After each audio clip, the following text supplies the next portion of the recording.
السلام عليكم ورحمة الله وبركاته. ازيكم عاملين ايه؟ اللهم صل وسلم وبارك على سيدنا محمد وعلى اله وصحبه اجمعين. صباح الخير عليكم جميعا.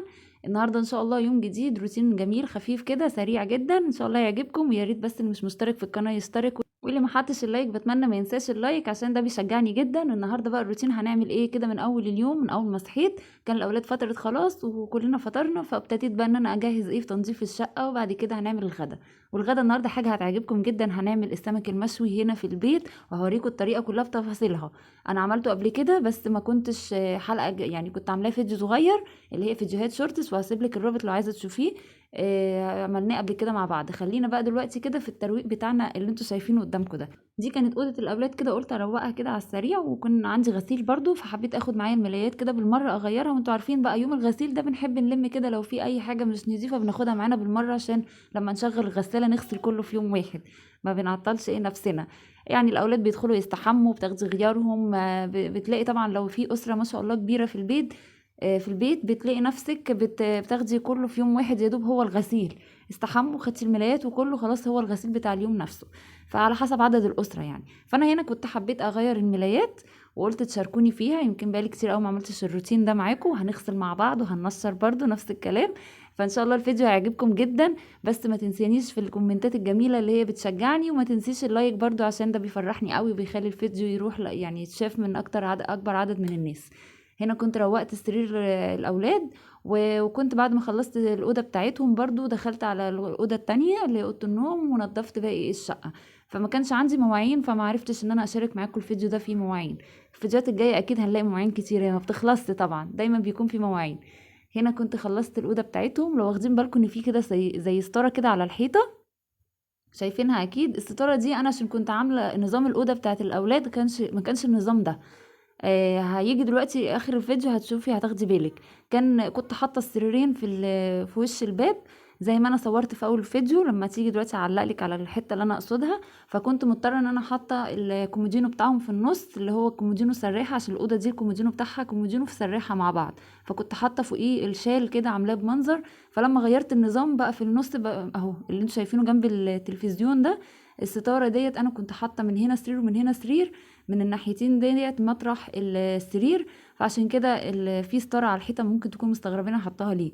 فطبعا ما عرفتش ان انا اشيلها عشان انا مش ثابته على نظام، برجع تاني واغير. فقضيتهم كانت خلصت، وابتدينا بقى ايه، دخلت على الغسيل.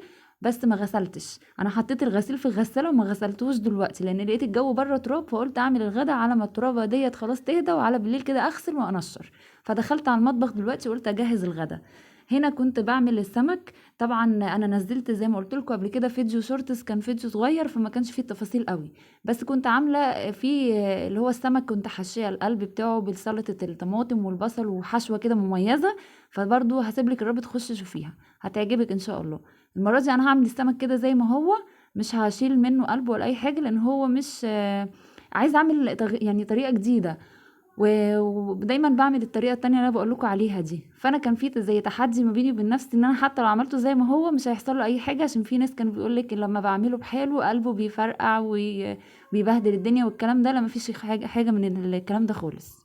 هنا بقى لازم يكون الصاجه الاول تاكدي انها سخنه كويس جدا، والسمك تكوني كده غسلاه اول ما بتجيبيه مغسول عادي، تسيبيه مبلول كده، عشان لما هتسيبيه مبلول هيمسك فيه الرد على طول. ما تستنيش لما الميه تصفي من عليه قوي يعني. وانا الحركه اللي انا بحطها على الصاجه دي، بحط رده كده على الصاجه، علشان في اماكن عارفه فيها النار حاميه شويه، فبتقل الرده كده شويه، عشان كان السمك نشف مني شويه يعني الميه اللي عليه، فما سكتش الرده فيه جامد. فعشان كده بقول لك سيبي الميه عليه عادي. والاماكن اللي انت عارفاها حاميه ممكن تحطي رده كده، ولو انت مش عايزه تحطي رده عشان لو خايفه من الدخان، انا بالنسبه لي في شباك فوق البوتاجاز عدل ففتحاه وقافله الستاره بتاعه المطبخ، فمفيش ريحه طالعه لي على الشقه خالص. ومفيش اصلا، هو ما بيطلعش دخانه. هي الدخانه دي عشان انا برش الرده دي. ممكن تدهني الصاجه نفسها ب... مثلا نقطتين زيت كده وتدهنيها بيها كلها. فزي ما بقولك كده هتشوفي حتى دلوقتي ان في اماكن حاميه شويه في الصاجه. انت طبعا لما بتستعملي الصاجه بتاعتك بتعرفي البوتاجاز موزع النار بالظبط في انه حته بتكون حاميه عن المكان التاني. حتى بصوا لاحظتوا في سمك اتعمل وفي سمك لسه. فانت بتفضلي متابعيه. السمك اللي بتلاقيه اتعمل بتقلبيه وعلى الوش التاني وبتقعدي كده تتابعيه، وبعد كده بتوقفيه على سيفه كده على جنابه، علشان زي ما الراجل بتشوفيه بيتعمل بره بالظبط. والله يا جماعه بيطلع انضف واحلى من بره. انا جربت الطريقتين، اللي هو بالخلطه اللي بحشي قلبه خلطه جميله جدا، واللي هو العادي بقى اللي انا عملته اول مره اعمله بصراحه زي ما هو كده عشان كنت مستعجله عليه، وقلت اجرب الطريقه دي هتنفع ولا لا. لقيتها ممتازه جدا ولا حصل له اي حاجه، طول ما النار معاكي حاميه مش هيحصل حاجه خالص. كده كنت خلاص جهزت السلطه، والكوبايه اللي انتوا شفتوها دي سر بقى الخلطه بتاعتي، هتعرفوا في الاخر هعمل فيها ايه. واهم حاجه برضو الصاجه تبقى سخنه، ويكون السمكه نوعها نضيف كده، تكون طازه، ان هي مش تكونيش جايباها مهريه وتقولي انا جيت اشويها في البيت فباظت مني، لا لازم تجيبي الطازه كده، السمكه تكون طازه كده وصابحه معاكي ومحمره. انا وريتك قبل كده في فيديو، وهسيب لك الرابط بتاعه ازاي تنقي السمك تجيبيه طازه وفريش وجميل جدا. الفيديو ده برضو كان مهم قوي، وان شاء الله هسيب لك الرابط في صندوق الوصف، او هسيبه لك في اول تعليق عشان الناس اللي مش عارفه صندوق الوصف. هنا بصوا السمك بدأ يخلص معايا، اللي بيخلص معايا كده ببدأ اوقفه كده على سيفه على جنب علشان اضمن ان الجناب كمان معايا اتعملت. وهبدأ اجهز بقى المية علشان السمك اللي هيخلص هنزله في قلب المية على طول. دي كده معايا طاسة، بتكون عندك طاسة قديمة مخصصاها طبعا للسمك والحاجات دي، فانا مخصصة دي للسمك، بحب انزل فيها بعمل فيها الدقة.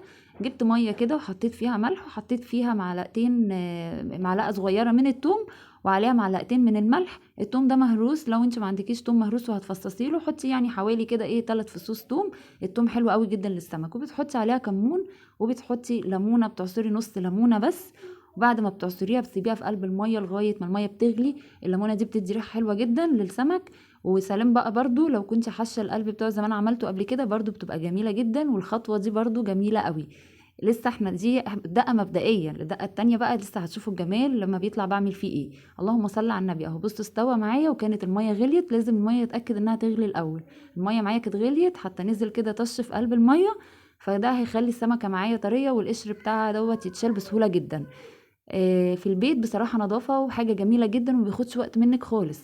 انت لو عاملاه في البيت وعندك مثلا باب على المطبخ، ممكن تقفلي الباب، لو حاطه ستاره تنزليها، هو ما بيطلعش ريحه خالص. بس انا زي ما قلت لكم، هو عشان انا كنت بحط الرده دي، بس انا مطمنه خالص لان عندي الشباك فوق البوتاجاز على طول، وفي الشفاط، فمفيش ريحه طالعه لي على بره، وقافله برده الستاره. كده نزلته في الميه، اللهم صل على النبي، طالع تحفه. ريحته مجرد بس تنزل في قلب الميه كده جميله جدا. كنت اللي بعمله بطلعه كده في طبق على جنب زي ما انتم شايفين كده، وكنت خلصت الكميه بتاعتي. كان كل ما بيطلع حاجه اروح رش عليها الدقه اللي انا وريتها لكم دي. الدقه دي كانت عباره عن كانت عباره عن خل وثوم وكمون وملح، بس مفيش حاجه اكتر من كده، وعليها ليمون برضو، ايوه. فالدقه ديت اللي في الكوبايه بتحطيها بعد ما السمك بيطلع خالص، بتخلصيه كله وبتروحي رشه كده عليها، وبألف هنا وشفا. جميل جدا. كده كنت خلصت السمك بقى خلاص، وكنت خلصت باقي الحاجات، السلطه والحاجات اللي انا هقدمها جنب السمك.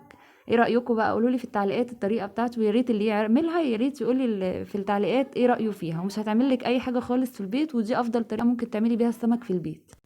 هنا بقى خلاص كنت خلصت السمك، هنبدأ نقدمه كده على الطبلية. بقى ساندي بدأت تحول. بألف هنا وشفا، جربوها، جميل ما شاء الله، جميل جدا، ريحته تحفة، وطالع طري وجميل جدا. تقشري كده القشر عليه من عليه بسهولة جدا، يعني حاجة بصراحة نظافة في البيت. ويا سلام بقى لو انت مش مستعجلة عليه ولفيتيه في ورقة فويل كده، وجيتي عند ميعاد الغدا قدمتيه زي بالظبط اللي انت جايباه من بره. حاجة جميلة جدا، بتشمي احلى ريحة منه. كده جهزت الليمون عليه زي ما انتوا، السلطة والمية والعيش وكله تمام. هما كانوش عايزين ياكلوا جنبه رز. انا المشوي بصراحه بفضل جدا ان انا اكله بالعيش، انا بحب المقلي بس اللي بحب اعمل جنبه رز، انما المشوي ده بحبه بالعيش كده، ويكون لسه جاي من الفرن وطازه، ويا سلام بالف هنا والشفا. كنت خلصت خلاص بقى الغدا. فما حبيتش اصور معاكم المواعين، قلت كفايه ان احنا نصور مع بعض الغسيل. ساندي كده ابتدت تطلعهولي، ربنا يخليها، بتساعدني والله. بس المدرسه بقى لما هتيجي طبعا مفيش المساعده دي، هي كلها كده شويه يعني روقان كده، عشان مفيش مدارس واحنا عارفين الاجازه خدناها. فبتساعدني يعني في حاجات خفيفه كده، عشان انا كنت بغسل المواعين بتاعه الغدا. فهي راحت بقى قلت لها شوفي الغساله وخلصت كده، تنزلي لي منها الحاجه، تجهزها لي في الطبق، تنزلي لي الغسيل يعني. فهنا كنت ابتديت بقى انشر، وخلصت مواعين كانت خفيفه شويه يعني بتاعه الغدا. وكان هو ده الفيديو بتاع النهارده، يا رب يكون عجبكم. يا ريت ما تنسوش الاشتراك في القناه وتفعيل الجرس عشان يوصلكم كل جديد، واللايك وكومنت جميل كده زيك. واشوفك في حلقه جديده ان شاء الله من دلع مطبخك مع نانسي. باي باي.